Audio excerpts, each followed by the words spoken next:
आणि मराठवाड्याच्या दौऱ्यावर असताना राज ठाकरे यांच्या ताफ्यावर सुद्धा हल्ला झाला होता आणि त्यामुळे याला प्रत्युत्तर म्हणून मनसेने ठाण्यामध्ये गोंधळ घातला, अशी प्रतिक्रिया प्रतापराव जाधव यांनी दिली आहे।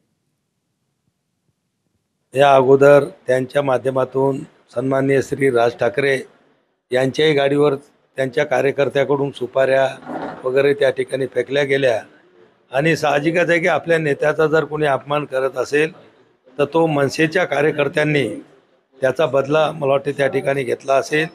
जर यांनी शांतता पाळली असती तर निश्चित तिकडूनही काही झालं नसतं आणि म्हणून ते मला वाटते त्याला ज्याला आपण क्रिया प्रतिक्रिया ज्याला म्हणतो आपण तशातला तो भाग आहे। उद्धवजी ठाकरे मला वाटते हे जे दिल्लीला त्या ठिकाणी गेलेत तर त्यांनी खऱ्या अर्थानं ठाकरे घराण्याची शान आणि आब त्या ठिकाणी गमावलेली आहे। कारण की आदरणीय हिंदू हृदय सम्राट शिवसेना प्रमुख बाळासाहेब ठाकरे हे कधीही आयुष्यभर कोणाच्या दारात त्या ठिकाणी गेले नाहीत। मला वाटतं हे काही ठाकरे घराण्याला शोभण्यासारखं नाही आणि बाळासाहेबाची शिकवणच आहे की आरेला कारे आणि जशाला तसं प्रत्युत्तर द्यायचं।